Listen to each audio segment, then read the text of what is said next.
Pessoal, graça e paz a todos. Seja bem-vindo a mais um vídeo aqui do nosso canal.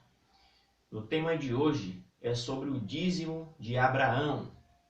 A grande maioria dos pastores, na tentativa de pôr na mente das pessoas que elas devem pagar dízimos, uma doutrina que eu já disse aqui várias vezes, que não encontra apoio nenhum no Novo Testamento, se apropriam da passagem de Gênesis, capítulo de número 14, e o versículo 18 a 20, para dizer que Abraão deu dízimos e o cristão, então, deve também pagar dízimos.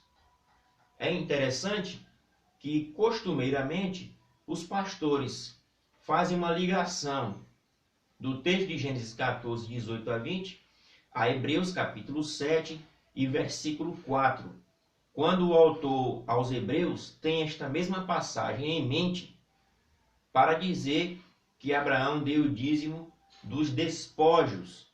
E nós vamos ver aqui neste vídeo por que a igreja não deve dar dízimo, por que esta passagem de Gênesis 14 de Abraão nada tem a ver com a igreja e ela não ensina que devemos pagar dízimos, né?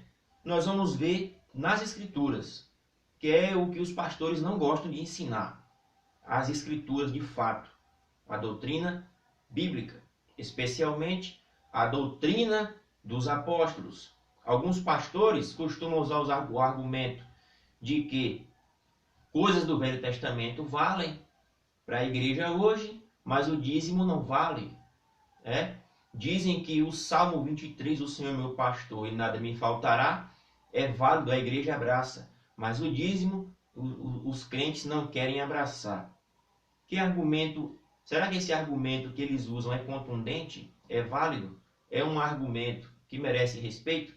De modo algum. Porque os mesmos pastores que falam isso ensinam que não se deve guardar o dia de sábado. Ensinam que não se deve fazer circuncisão da criança ao 8º dia, que não se deve mais sacrificar animais. E por que essas coisas não valem, sendo que essas coisas faziam parte de rituais da lei mosaica e o dízimo ainda vale? Não há uma contradição? Não há algo de estranho nisso?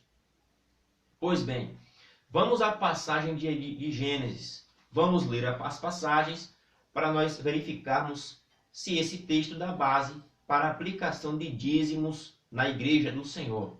A passagem diz assim: E Melquisedeque, rei de Salém, trouxe pão e vinho, e era ele sacerdote do Deus Altíssimo. E abençoou Abraão e disse: Bendito seja Abraão do Deus Altíssimo, o possuidor dos céus e da terra. E bendito seja o Deus Altíssimo, que entregou os teus inimigos nas suas mãos, e lhe deu o dízimo de tudo. Então Melquisedeque abençoa Abraão e glorifica ao Deus Altíssimo por ter entregue os inimigos de Abraão nas suas mãos. Então o contexto já está mostrando para nós que havia uma guerra. Aconteceu uma guerra. E quando foi que aconteceu esta guerra? É só voltar aos versículos anteriores. O capítulo 14, versículo 1, mostra que 5 reis foram à batalha contra outros 4 reis. Dentre eles estava o rei de Sodoma, a região a qual Abraão vivia bem próximo, até porque o seu sobrinho Ló vivia em Sodoma. E a Bíblia diz que Abraão foi à guerra e conseguiu vencer. Veja que a passagem fala que Abraão deu o dízimo dos despojos. Faz uma ligação com Hebreus 7, versículo 4. Agora veja que interessante. Os pastores usam essa passagem para dizer que se deve pagar dízimo. Mas Abraão só deu o dízimo uma única vez na vida dele. E foi esta única vez aqui. Veja que interessante. Então, ao usar esta passagem para dizer que um crente tem que dar dízimo, os pastores também deverão ensinar que devemos dar o dízimo como Abraão deu uma única vez em toda a sua vida e nunca mais. Aqui já desconstruímos a primeira falácia, o primeiro ensino falso dos pastores com relação a essa passagem de Abraão. A segunda coisa, quando as escrituras dizem que Abraão deu dízimo de despojos, o que significam despojos? Esse termo despojo, ele está presente em diversas passagens das escrituras. Todas as vezes que havia uma guerra, a Bíblia fala de despojos.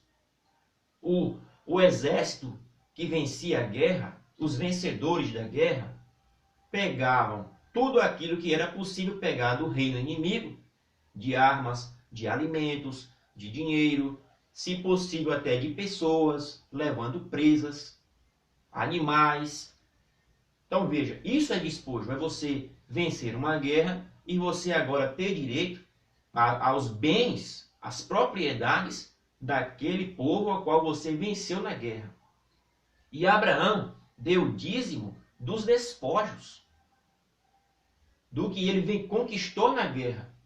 Portanto, os pastores também deveriam dizer que os crentes nas suas denominações, os alienados, os enganados e iludidos que não conhecem as Escrituras, devem partir para uma guerra, devem partir para uma peleja, vencer esta guerra e tomar o que ele conquistou nesta guerra dos seus adversários e trazer os dízimos.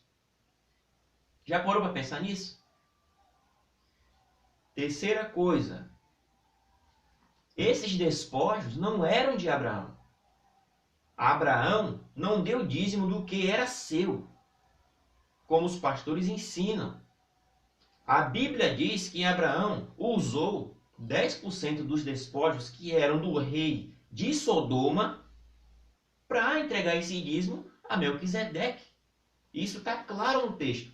Tanto é que se você continuar lendo, do versículo 21 ao versículo 24, é só ler isso.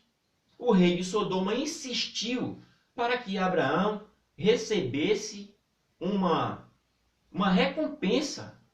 Ele queria recompensar Abraão pela guerra vencida. E Abraão disse que não aceitava de modo algum nada daquele homem, a não ser algo do próprio Criador. Ok? Portanto, a passagem de Gênesis 14 e o autor aos Hebreus, no capítulo 7, nada tem a ver com o ensinamento de dízimos para a igreja, é apenas uma falácia, um ensino repetidor de mentiras para trazer engodo para as pessoas e mantê-las enganadas na mentira. A própria carta aos Hebreus foi escrita com o intuito de libertar os crentes das práticas e rituais do Velho Testamento. O autor aos Hebreus mostra claramente que o cristianismo está separado do judaísmo. As práticas judaicas nada tem a ver com a dispensação da igreja. Se você gostou desse vídeo, compartilhe, participe nos comentários. Não se esqueça de se inscrever, clique aí em inscrever-se, participe, ative o sino e divulgue e ajude pessoas a se libertarem dessa mentira chamada cobrança de dízimos para a igreja no Novo Testamento. Um forte abraço e até o nosso próximo vídeo da série A Verdade sobre o Dízimo. Graça e paz.